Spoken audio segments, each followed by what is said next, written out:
folks, you're very welcome.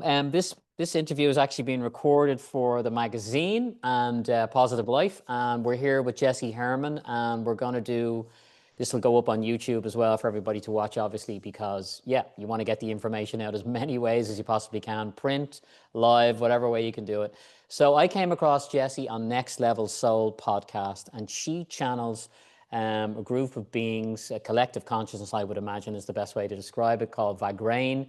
And we're going to hear, I mean, the whole channeling thing is really a fascinating topic. It seems to be just bursting at the seams. Everybody's channeling something. And I think in effect, we all actually we're quite channely at the moment because our intuition is really opening up, you know. So Jessie's going to talk to us about her background, how she got into this, and we'll explore kind of, you're happy to channel a little bit at the end. Is that cool, Yeah, for Jessie? Yeah. sure. I Can you love just drop in and channeling. out? You can just drop in and out like Yeah, that. No problem. pretty Okay. quick. Okay. So we'll get some higher consciousness perspective on what's going on the planet right now. We are so obsessed with this planet, aren't we? We love this planet. What's going on? What are we going to do? So Jessie Herman, you're very welcome to our Positive Life gig here. We're delighted to have you. Thanks for joining us. Thanks so much for having me. This is so much fun. So Jessie, first question, right? It's kind of an unusual question. So separation is a theme that runs on the planet very, very strongly. Okay. Everybody thinks they are the character they're playing in this place. And what have you come to learn about your own personality aspect and your divine aspect? The theme of the magazine is actually divinity. So this is the reason I'm asking this question. So you have had the benefit of talking to a very high level of consciousness, and they work with you regularly. So what have you gleaned from them about your personality and your divine aspect? Do you feel they need to be integrated, or do you need to live separately from your divine self? Do you know what I mean? How, I people talk really, about getting rid of the ego, transcending the ego. yeah. Where are you with all that kind of stuff? Okay, I love this question because I literally just reworked the logo or the symbol that I use with all the Vagrein work.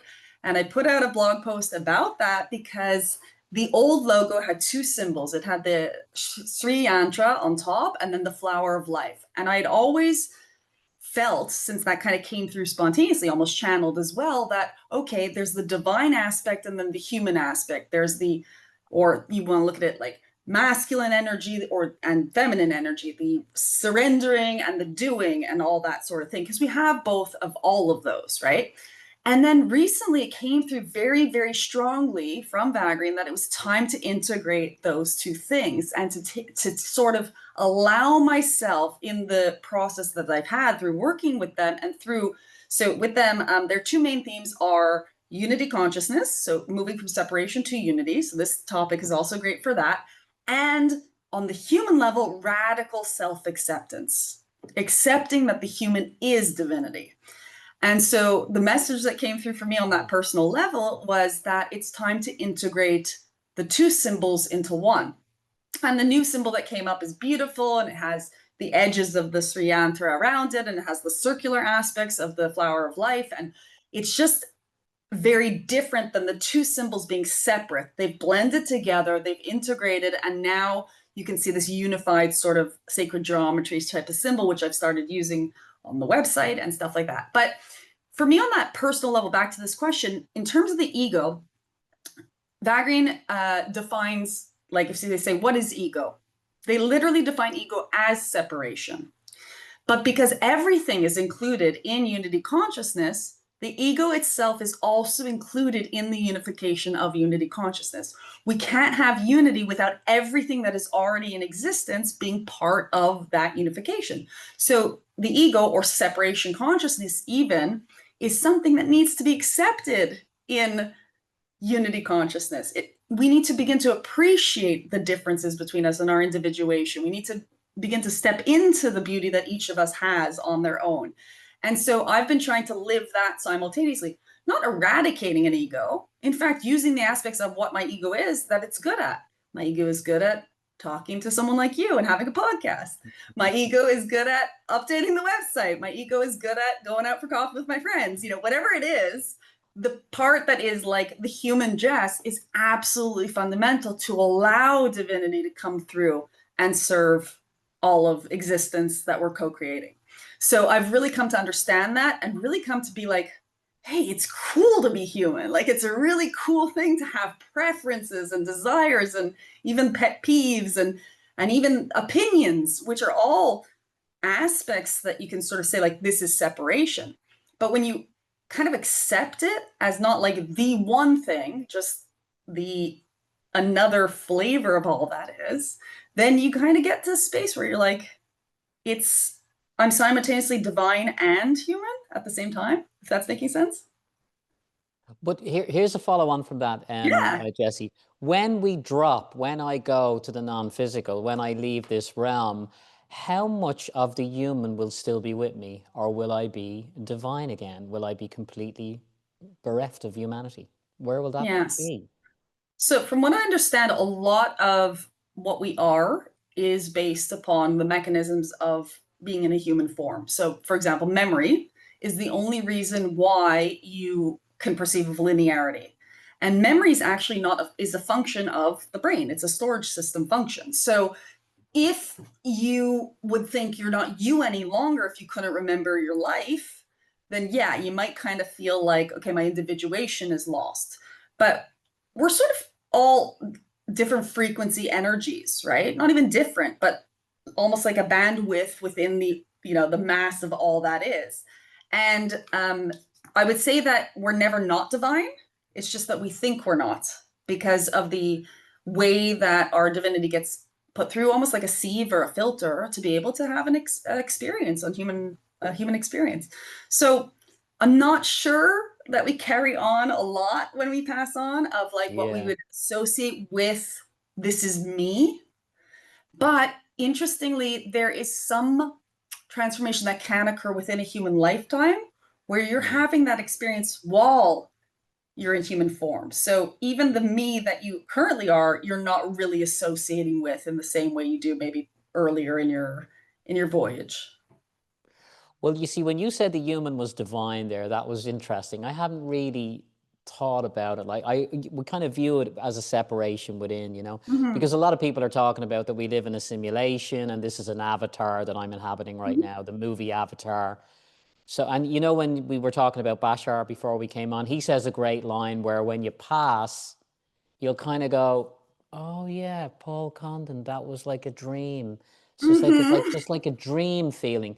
And for him to say that, I was like, I would dismiss the whole of Paul Condon in a matter of a moment when I'm in the non-physical. It just Yeah. seems outrageous. But I suppose, like, yeah, is it just an avatar?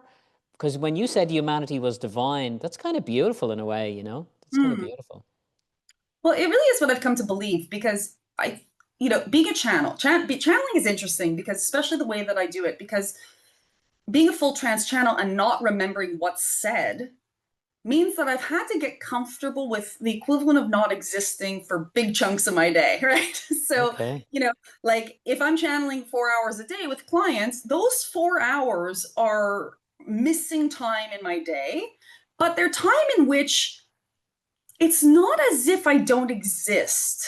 Like it's not like same as sleeping. Like there's something of me that is when I'm talking with you and also is when I'm channeling, but doesn't have access to the brain or to the body. Okay. So I had to spend a little bit of time kind of pondering, like, well, okay, well, what is that? And where is that? Like, what is that? Right. And the only kind of conclusion I've been able to come to that allows me to continue doing my job and being a channel is that that is what I'm normally channeling. So right now, this brain and this body is channeling what I understand to be the frequency of Jessie. Okay. And then other times I'm channeling Vagrein, or not even I'm channeling a Vagrein, but the body and the brain are channeling Vagrein. Like all I really do as Jessie is get out of the way. Okay. So if that's the case, then I'm always that energy, no matter what I'm doing. Right. So you come to an understanding of your non-physical form as something that you can't associate with your personality, with your memories, with your friends, with your Mm, preferences, with your mm. desire. but all of those other things are the almost the seat, like that funnel that it goes through. So of course the what would then be the body and the brain and the memories, the preferences and the whatever are a divine vehicle for the expression of that energy, right? So it's like the equivalent of like that energy wants to go and have an adventure, so it's gotten this particular car to go, you know, drive on the sand dunes for, right? Mm, So of course it's all part of the same divinity. There's nothing about the human that isn't in service to your non-physical aspects. It's impossible. mm-hmm. So that's how I see it now. So it's all connected to that divine mission that we as individuals then get tasked with, of like our inspiration and our joy and our, you know, wanting to be in service or not, that sort of things. Yeah. It's good that you mentioned that obviously when you channel, you do slightly go offline. So you are getting a Yeah. little vibe. I mean, obviously you're not dying or anything, but you're getting a little No. flavor of Yeah. another, yeah, another dimension. So where I'm at now as well is, I mean, your background I won't go into because we can kind of pick that up in other places. We get right into the Mhm. conversation and then we can Sure. flesh out the article that way. So a little bit what I'm interested in as well is what's going on the planet right now. Lots of people talk about that we are in a controlled environment. There's a little bit of deception going on the planet. Okay, so and we've seen that in recent years with definitely more control, different things happening on the planet. So what I like to think myself is, because initially I went into kind of resistance with that. I was like, okay, like I'm in a fight here. And now where I'm Mhm. at is that is part of the divine as well. If Mhm. everything is the Yeah. one thing, then is that aspect that likes to control on the planet, or our system that we have, is that pushing us to be greater than we actually are in a kind of a, do you know what I mean? Is that a way of looking at it? I think it is. I think that even what we by preference would consider malevolence, right, Mm-hmm. is by design with uh, a direction to encourage us into being more of who we want to be, or giving us at least the offering to make decisions, right? Free will, as of right now, still exists. Okay.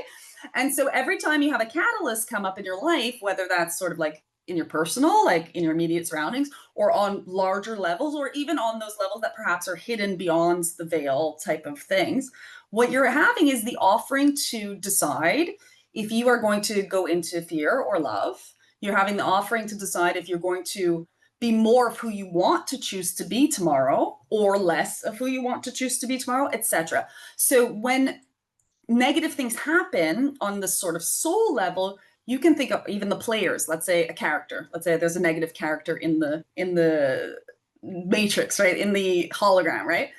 This negative character has taken on a role to come into humanity to be that catalyst for other selves.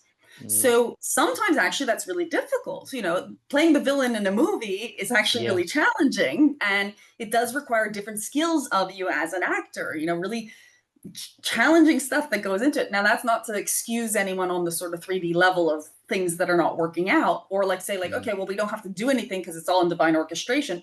No, it's divinely orchestrated to stimulate our free will to make choices that are more towards unity consciousness, or because free will does allow whatever choices we want, or not, right? So if you see it that way, you regain your power in the face of any sort of challenge or any sort of, you know, I don't use the word evil, but if you wanted to use the word evil, you can reclaim your power from that, because all evil is asking you to do is decide, well, what are you? Right? Like, do you want to be evil too? Do you want to fight me, or do you want to see me as more of yourself and find some other solution, you know, or whatever it is? So it's really a very fascinating thing. And from that higher perspective, it is complicated because we don't want to see others suffering, and we do know what pain feels like, and we do know Mm. what, you know, what justice, you know, feels like in our systems. But at the same time, all of it is offering for us to become better versions of ourselves. So if you rise to that occasion every time, then you get to a certain point where even when things happen that are not necessarily positive, you're looking at it as a good thing, because you're like, hey, this will challenge me even more. Like what you said earlier, you know, this is what's going to Mm. push me into the next level of self.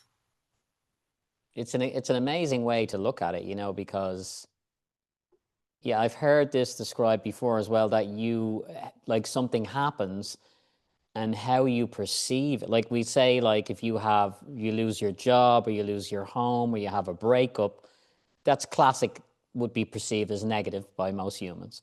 But actually, the perception that you then go into from the experience, what you do with the experience, you can decide whether it's negative or positive. Yeah, absolutely. Yeah.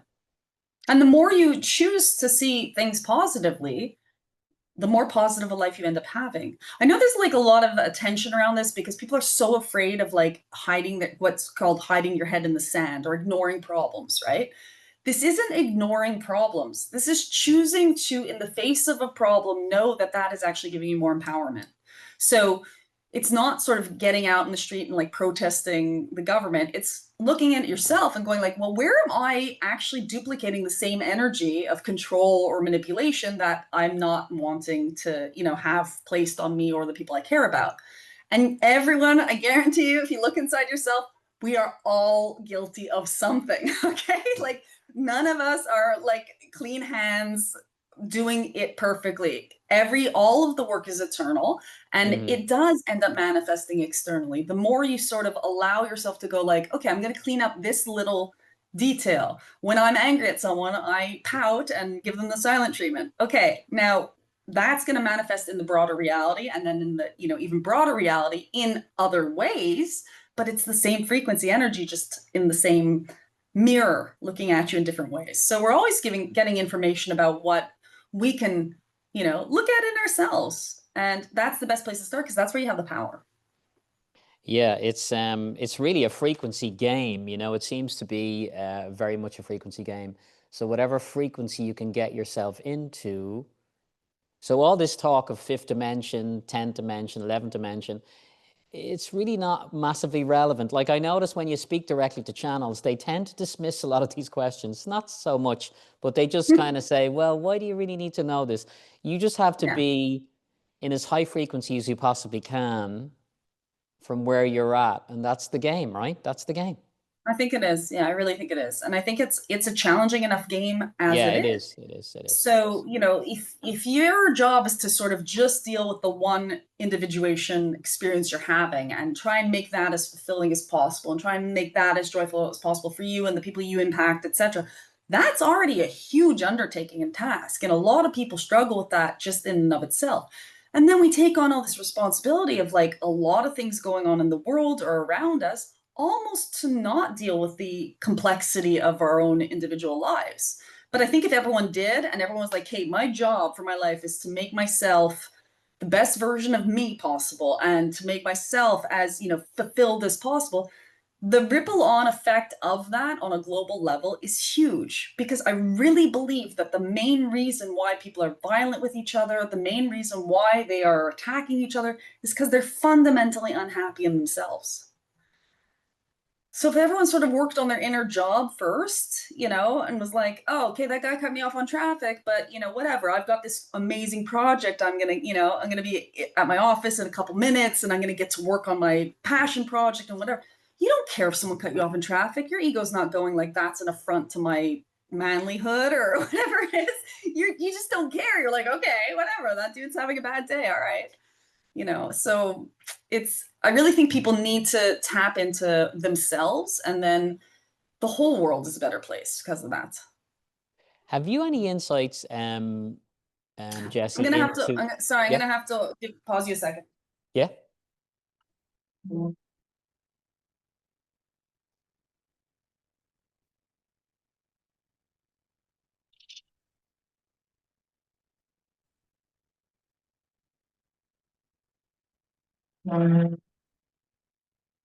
Sorry about that. My daughter was locked out of the house. Okay, I'm Okay. back.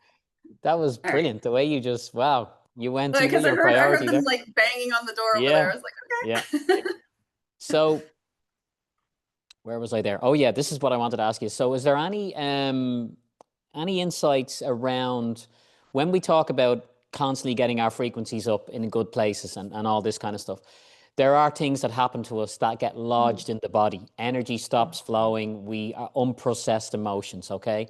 So Mhm. it's like walking a thin line between, okay, I'm super positive here. I'm going to have the best outlook I can, but I want to get rid of stuff that I don't need to carry. So what do Vagrein say around that kind of stuff, around the human kind of cleansing their energy field on a regular basis of unprocessed emotions? Have you any stuff on that? Yeah, a little bit. We naturally could feel our emotions Mm, like just the same way children do or animals do. We really could get back to that sort of place of just feeling the thing as it's occurring.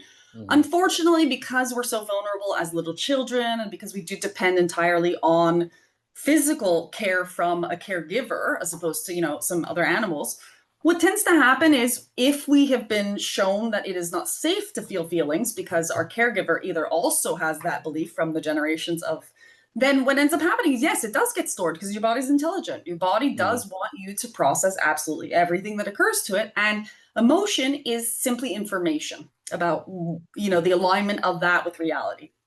So I don't know if it's as complicated as it's made out to be, right? okay. I think we can start allowing ourselves to be a little bit less afraid of feeling the emotions in the first place. Because if you do that and you take that on as your new sort of base point, like, I don't need to be scared about feeling emotions. Mhm, And maybe even have to look into, why am I so scared? Am I scared because I'm going to be abandoned if I'm too emotional? Am I scared I'm going to lose control if I'm too emotional? What programming did you get around this that is actually not accurate? And slowly, and I always recommend slowly, experiment with, like, well, what happens if you do just like weep when something's coming through? Like weep. Like, what happens? Now, from my experience in myself and also from working with clients and coaching, what tends to happen is sooner or later, first of all, your body gets bored of doing it, right? So, like, you're not going to cry forever. Okay. No matter how much you think you're very, very sad, you're not going to cry forever. If you have already gotten to a point where you're like, my emotions are not dangerous in and of themselves, then you don't start making decisions, scary decisions, to run away from them. I think a lot of people are worried about their mental health and that, like, oh, if I allow myself to feel my emotions, it'll be too much for me. I'll be overwhelmed and perhaps I'll take some bad actions. If I feel too much of my anger, maybe I'll hit mhm, someone. If I feel too much of my sadness, maybe I'll make a poor choice and jump off a bridge or something like that. So, but if you kind of do it, and I think this is also why maybe what are they called? Psychedelics are becoming popular. If you mhm, do it in a way in that you are already in a space where this experience of feeling this emotion can't harm me, right? If you've already decided that's the case, then actually you can start really getting through all of the backlog of stuff that's in you, right? By simply allowing your body to do it. Like the crying or the vocal screaming, your body already knows how to get rid of the stuff. It's that we're very afraid of getting rid of it that I think is the mhm, main issue. mhm. We're like That's a afraid, good, oh, what's going to happen? yeah. That's a kind of an interesting topic. The nervous system, I feel the nervous system now is really important as we make this shift in And consciousness, because yeah, in my own work, I had moments where I was like, I'm not centered here and I've got to deal with a big event, and this is not effective. This is not yeah, efficient. Okay, so that's one way of looking at it practically. But I then started to work massively on my nervous system, yeah, breath work, yoga nidra, whatever it is that brings you into a relaxed state. And maybe when we go into those relaxed states, emotions can naturally just leave the body, yes, That's yeah, probably yeah. an effortless kind of practice. But I think it's huge to you, the nervous system. It's just like, yeah, it's the kind of software in the human, isn't it? It's kind of what you need to tend to. Yeah, it is. And, I feel like even now, right? So because Vagrein's going to be coming through again in a little while, right? Mhm. There's already a presence, and I get really speedy. Okay, so it's I not can the see same that. Yeah, as, yeah, yeah, yeah, it's yeah. not the same as anxiety. It's just that the system starts running faster to match that Mm, frequency because they're so fast. And mm, and then afterwards, you'll see when I come out of the trance, I'll be like super mellow, and like yeah. talking slow and like kind of stoned or whatever. But you're right about the nervous system being such a complex and fundamental thing that is extremely sensitive to changes. It's sensitive to absolutely everything: temperature, what you're putting in your body in terms of eating, subtle little things that happen during the day, whatever it is. And I'm not saying that you have to be precious about it or afraid about it, but really learning and getting to know it, getting to know, like, well, what feels good to me, what doesn't feel good to me, what people specifically do I want to be around that I feel calm around, which kind of rattle my cage, and not trying to justify it because it has a wisdom, right? So your brain's not going to know why that person rattles you and that other person doesn't. But your nervous system has a huge wisdom about it, right? So we're really very sensitive to all kinds of different things. And I think we should start giving it a little bit more credit. To ourselves? To ourselves, and to this aspect of ourselves that has this wisdom of subtle shifts in energy, timing, vibration in our systems. Like you said, learning tools to be able to go like, okay, right now, this particular form of like level of speed is not conducive to the work I'm wanting to do. And yes, do the breath work, and yes, do whatever it is you need to do to come back into a state of like, actually everything's chill. Yeah. Like everything's chill. It's okay. Yeah. Well, let's bring them in, I think, Jessie. Let's go. Yeah. Absolutely. Cool. Okay. So it only takes about like 30 seconds for them to arrive. They'll just start talking. You guys have a chat with them as much as you would with me. And then, towards, whenever you're ready to say goodbye to them, just let them know it's the last question or something like that. And then they will do their thing. Yeah. Okay. Okay. Thank you. All right. So I will see you at the end. All right. See you soon.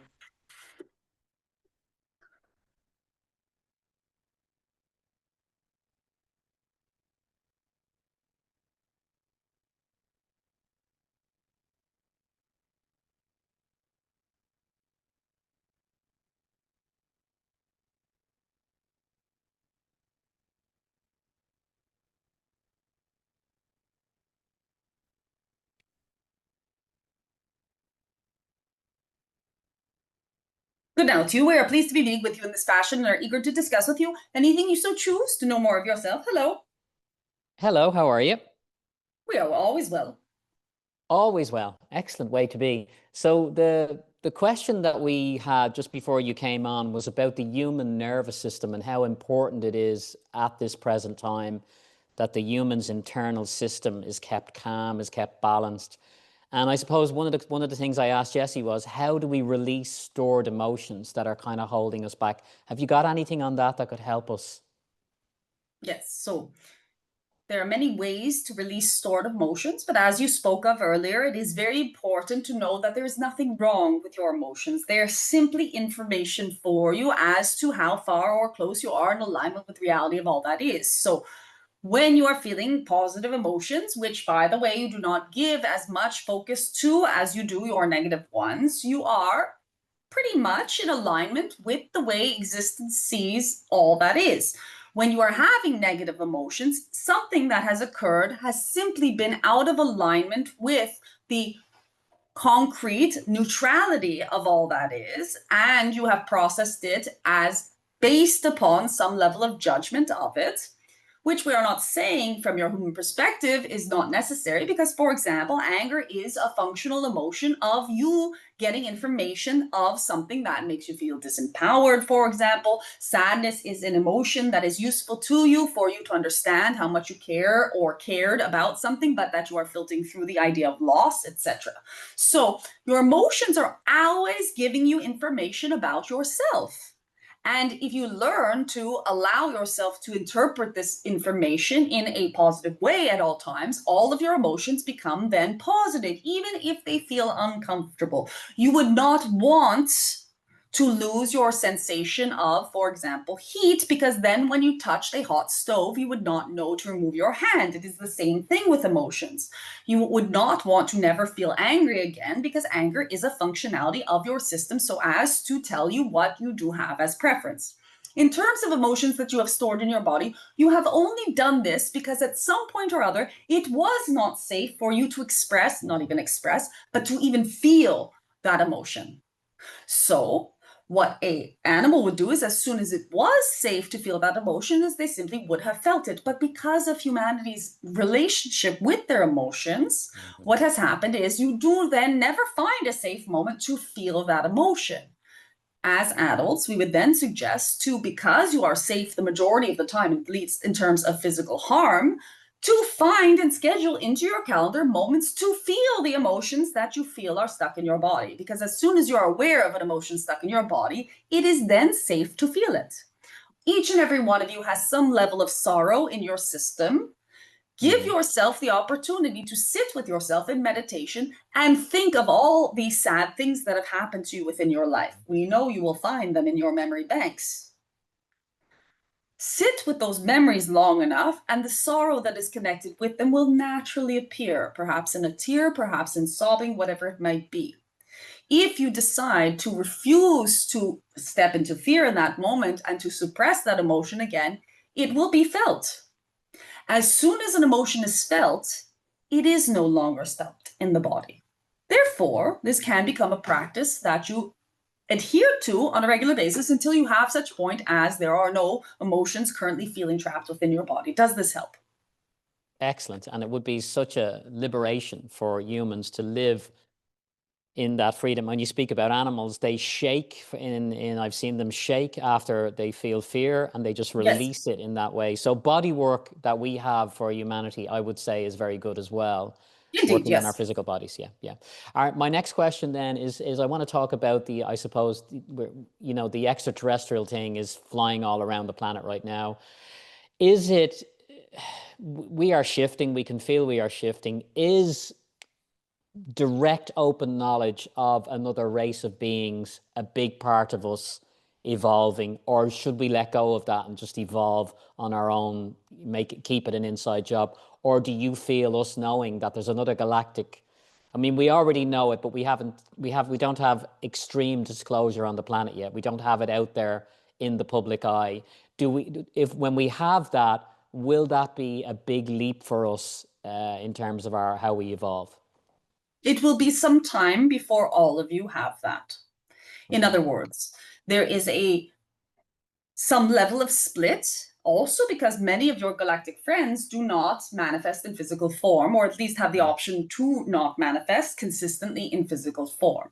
So you do have this dynamic in this now moment where those of you who are in a space of that collaboration being useful for the continuation of your species on this planet will have and can have that encounter that they are hoping for or wanting or naturally know is available to them. But it is some time before your entire general public will understand that this has been and always has been the case. And there will be those who completely do not have in their lifetimes this experience. In other words, you are not looking, at least in terms of the probabilities, because every possible future is outlined from every fork in every road.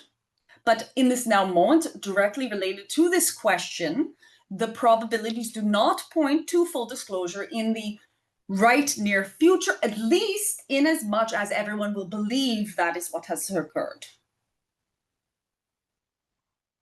Okay.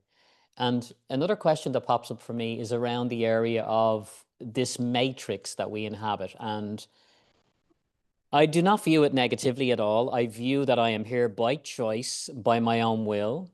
But the question I wanted to ask, I heard somebody being interviewed, and they said that the reincarnation element, when we leave this physical body, that there was a control element outside the earth in the form of a firmament or something like that, that will keep, like almost a lid on the planet, that keeps us in the loop of reincarnation. So it made me feel a bit of fear, because I was thinking, am I not choosing this? Am I being manipulated into this? But I've had some insights around it. But I just wanted to ask you, is there any structure in place that keeps humanity in a loop of reincarnation, or are we choosing it ourselves? Can you answer that one? We can. The first thing we would address is that outside of your physical form, outside of your awareness as human, there is no linear reality.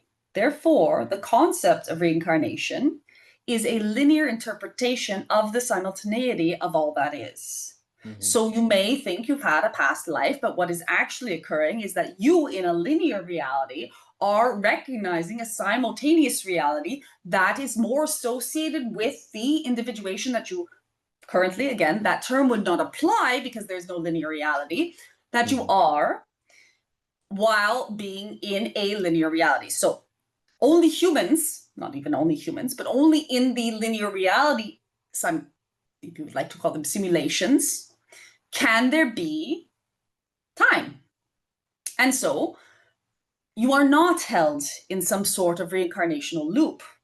Okay. Because the moment you are non-physical, which you also are, by the way, while you are physical, there is no time in which that then soul, as it has been interpreted, gets inserted into a new body and gets born again.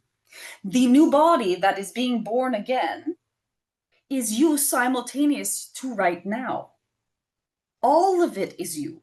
Every individuation currently on your planet in this explanation can be seen as past lives of yourself. So even the vessel with whom you are talking in this right now moment is a past life version of you if you want to interpret it through linear time. We know that it is difficult when we are talking in this way because you say, well, we are here simultaneously. How could this be a past life version? It is because there is no such thing as time. So when you can grasp this concept, you do realize that there's no such thing as separation because every single being in all of existence through all time and space has always been you, by the way, including the entities that you would imagine were keeping these souls on the planet. Does this make sense? Yeah, it's when I heard that day, that was a little bit disempowering, you know, that another thing we hear as well, when someone has a near-death experience and they meet Jesus, who was a very big figure in humanity, or Yeshua, as we now refer to him as, that it could be the Matrix giving them a representation of Jesus and not actually Jesus himself. Yes. Is that a fact? Well, even Jesus himself was a representation of Jesus. You, too, are a representation of Jesus. So it does get complex. If you want to think outside of your individuated life, the mechanics of existence always come back to the same, it is all one. There is, however, every number of variabilities between your individuated existence and the understanding of the unification of all that is. So the energy that or frequency bandwidth that you would recognize as Jesus, for example, Yeshua, will be recognized as that whether or not it is a simulation. This is why it does not actually matter. Matter only matters on the material plane. Outside of it, the term "it does not matter" is absolutely relevant because these questions do not even matter from any perspective outside of a linear version of it and of an individuated version of it. So when we say that you too are the energy of that being, we absolutely mean it. Therefore, all that is the energy of that being. And if you look carefully enough at your existence with enough of focus on that character in the stories, yes, real, yes, simultaneous. You're not going to say in your past because nothing exists outside this now moment, but in your heart, in your mind, then you will notice that that energy is available in every single angle of every aspect of existence if you look for it. You know, he really is a massive character on the planet Yes. here. He really is. It's his yeah. Everybody talks about Yeshua, Jesus, and Christ consciousness. Yes. Is that a part of the human shift? Is it like we are? Is it just? I mean, I think we view it as some kind of a frequency or an energy, but we're already the thing that we're trying to become, right? So it's kind of we are that thing. We are Christ consciousness. Yes, and it is a representation, a permission slip for you to have something to navigate towards.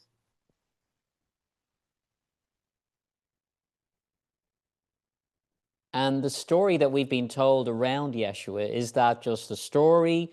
Is there any truth to it? It depends what you mean by truth. Yeah, like the whole story of the crucifixion, all that story, is that, did that happen? Did that happen in his experience? Well, again, we will come back to there is nothing but this now moment. And linear time is absolutely malleable. So there are many of you who do think that that historically did happen and would look for evidence of that having occurred. And there are many of you who would say, no, that did not happen. That is a lovely little story, whatever it might be. Both of you are equally accurate because it is not in the now moment in which you are discussing of it. Only what is occurring in the now moment you are discussing it is the fact that you are discussing it and coming to conclusions that most serve you. So if it does serve you to believe that physically someone walked the earth and had their feet in the dust, then that reality is the one we would say adhere to. Otherwise, we would say you have the ability to say, okay, this is a parable that is useful to me in certain ways. Both are absolutely accurate, and we're not discrediting a historical representation by saying that both are accurate. What we are saying is that your reality is shaped by the decisions you make about it. This is also, by the way, becoming wonderfully more evident, wonderfully or frighteningly, depending upon how you look at it, more evident in the ways that you have decided to communicate with each other on a global level, in the ways you have decided to come to conclusions about what is true or false, in the ways you have decided to share what you are experiencing with one another. In other words, every single one of you is correct from their perspective in this now moment. And yes, that energy, back to this question of this being, is extremely potent and is necessary and has been necessary for your choosing in the ways in which you've decided to be with each other, at least for a large portion of the planet. But remember that there are many other portions of the planet who have no adherence and no interest in that character at all. They in their cultures will have anyhow a character that is similar. It's from my perspective, the feeling of oneness, I can get it as a concept, but I feel like a separate individual in order to inhabit this where I am now. When you're talking to me, you know that I'm you. You know I'm an aspect of you. So do you get the feeling that you're talking to yourself? We are always talking to ourselves, but that is exactly what existence is doing all of the time. So the questions, but they never feel futile to you, the questions. They feel you're just viewing my perspective and your perspective, and that's why you're kind of answering the questions. You understand why I'm asking these questions. Do you know what I mean? We have no opinion on the questions at all. We don't have preference or opinion by nature of what we are. We simply have what your preference is to have more clarity that is coming from you, which is why we do say, how can we help you to know more of yourself? So yeah, that will lead me to my next question. So basically, humanity is definitely in a, I mean, is this a big pivotal moment for humanity, or are we just making this up? Has this happened before? Everybody's saying that we really are in this big pivotal moment, and Earth is a major focus point for the galaxy right now. Is that true? So the fact that you are saying it over and over does make it true, yes, indeed, and that is the direction you are taking your civilization in. So it is not as if there's not anything occurring. In fact, the acceleration you've had even over the past 10 years have been quite fundamental, both in your technological advancements, but also in the way that you are seeing consciousness, in the way that you are seeing yourselves, and in the ways that you are choosing to allow yourself into catalyst that is very much underlining or highlighting the fact that you are in dire is not the right word, in a desire for unity consciousness. So what better moment than now, if now is the only moment that is?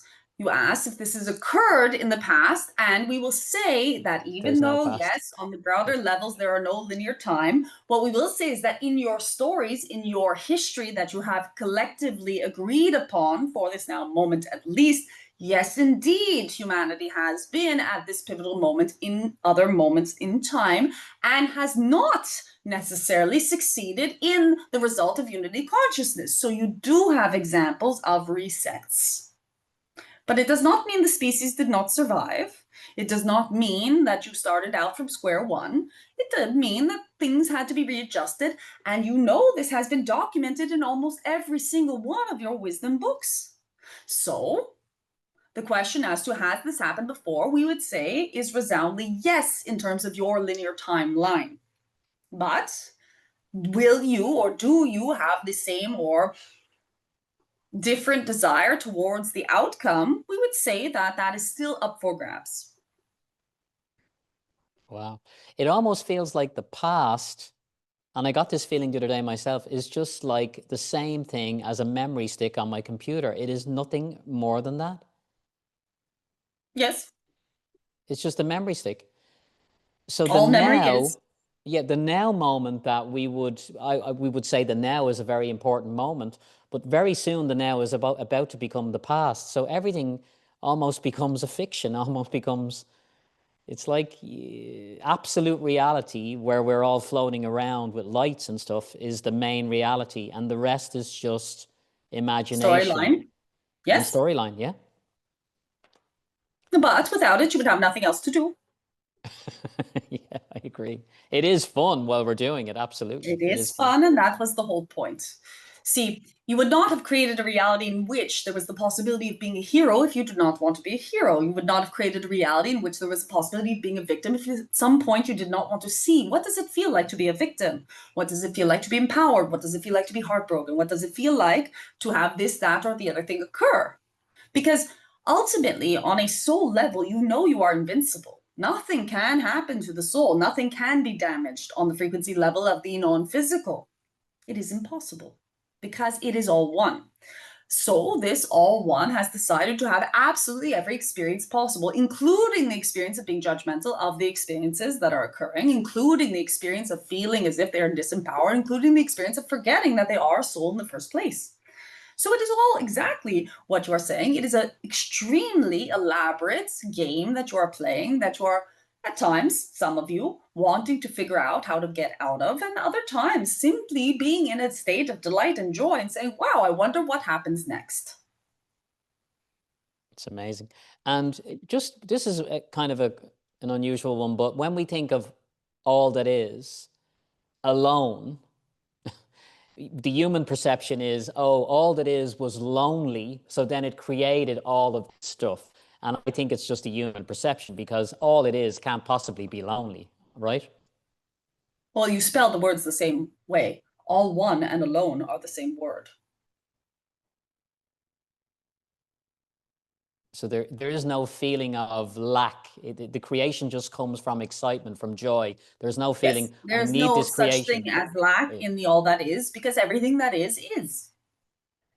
Okay, okay, okay. So down to my last two questions. One important question. Love, because humans run around looking for love from other humans all the time.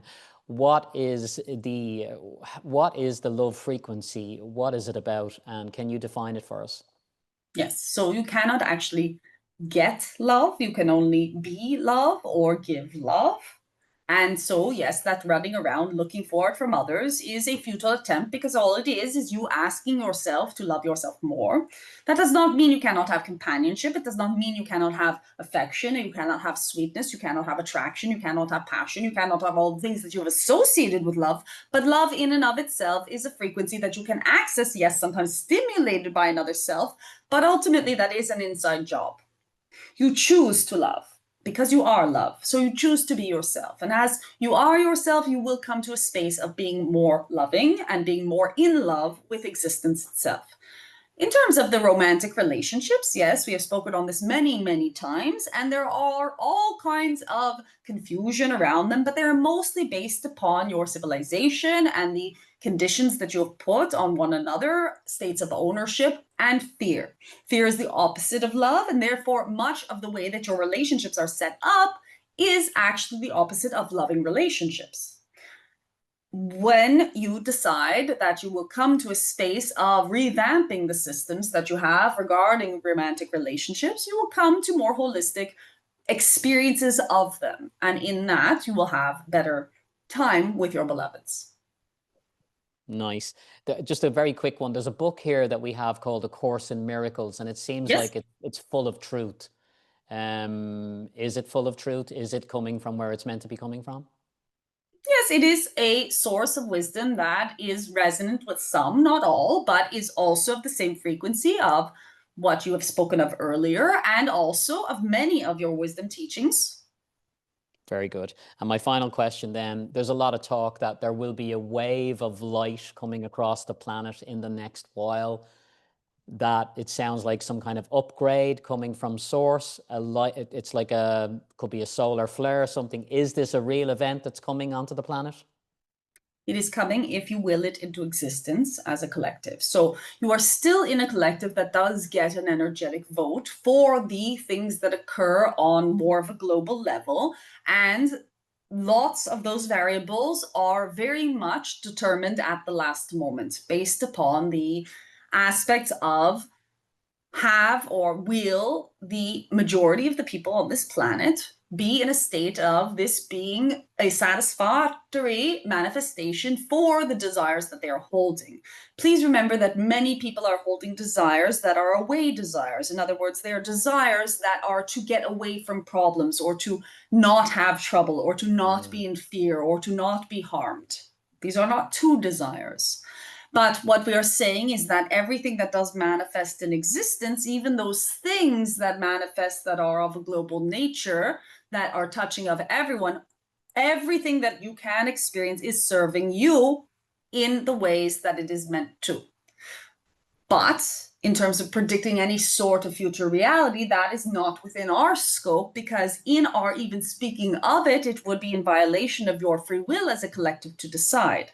Therefore, we are not able to tell you that something will or will not occur, not only because it is not possible to tell you what will or will not occur, because that is on you to decide, but also because it is impeded for us to speak on these events because of the fact that it would influence you and therefore change the future. What we can say, however, is that you will choose whatever it is in most service to you.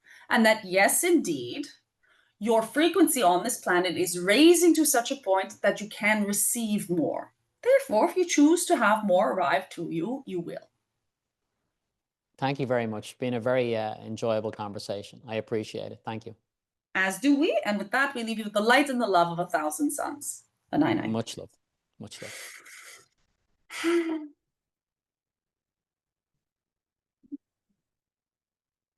No. You know what's weird? It kind of brought out a feistiness in me. It was That's fun. it was an interesting process, yeah, because you know, you do what you do, and I'm sure when you started doing it, it was so nuts. And I interview people who do this, and it's quite extraordinary, you know, to experience it. Yeah, It really is. that's Yeah, amazing. Yeah. yeah. So beautiful. Some really interesting answers there. You don't remember any of it, of course. No, not really. No, I'll sometimes get visions and stuff. Yeah. I'm trying to see if I Did you get saw any there? anything. Yeah. You were talking about Jesus at some point. Yeah. I could definitely Yeah. got that energy. Um, Maybe we're talking about some sort of previous destruction event, a flood or something, Atlantis. I don't know, something like that. Sometimes I They get didn't get snippets of specific. Yeah. Yeah. They didn't get no, specific. no. No. And aliens at some point. Oh yeah. Yeah. Yeah. Got to talk about So them. yeah, Got to talk a about them. little bit of bits and pieces, visuals, but that's it's always a little hard to put my finger on what exactly was going on. Thanks for this, Jesse. This was great. So before we go, can you just let Yes, people know what you're like, how they can find out more about you and what they can do? sure, Yeah. absolutely. So I've got my website at www.jpherman, that's HERMAN.com. And there you can find out lots of different things going on. I've got events coming up. I've got courses on there. I've got one-on-one sessions. I still do channeling one-on-one, even though that's becoming less frequent. I do pranic healing. I do coaching packages. So I've got a lot going on because I'm a very multi-passionate person and I'm always getting new inspirations and stuff like that. I've also got my YouTube channel. So look up Vagrein, Vagrein on YouTube, and I'm sure you'll get a whole bunch of videos that are fascinating. And yeah, doing all kinds of stuff. I think that's it. I get That's so great. And dopey maybe after my we'll, channel.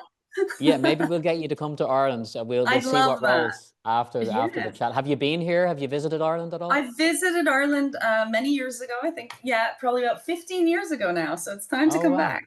Okay. Yeah. And I'm a big fan of pranic healing as well. Did you train Oh, with in Italy or did you train in I America? did train in Italy. Yeah, there's a center here. So it was really, really cool. And interestingly, I went in and I didn't know why I was going to do this training, and it was all so familiar. I really think that Wow. there's like certain codes and systems that are more than the delivery of like when they've been transmitted to humans. Like there's, kind of like, oh, I already know how to do this. And it's evolved a little bit since then. It's a little bit different than the original, training I had because I do sort of I record out loud what I'm seeing as I'm doing it. Mm, And people tend to really like that because they get to have like the audio of a scan that's going on with them. And then I'll do the great. healing at the same time. Yeah. Yeah. So it's really cool. And sometimes cool things are revealed. Also do that for pets. And that's a Oh, lot of brilliant. fun talking to the dogs Yeah. and cats. So you Yeah. offer pranic healing sessions as well. I've actually interviewed Yeah. Stephen Coe and Master Hector Ramos. You probably know those Ah, very. guys. Yeah, Yeah, very I think cool. I've heard of them. Yeah. Yeah, Stephen Coe works with Tony Robbins and stuff in the States. Oh, But brilliant. listen, thanks. We've gone a little bit over time, but that's grand. Okay. It always happens. Thank you so much, Jesse. It was really Thank you enjoyable so chatting to much. you.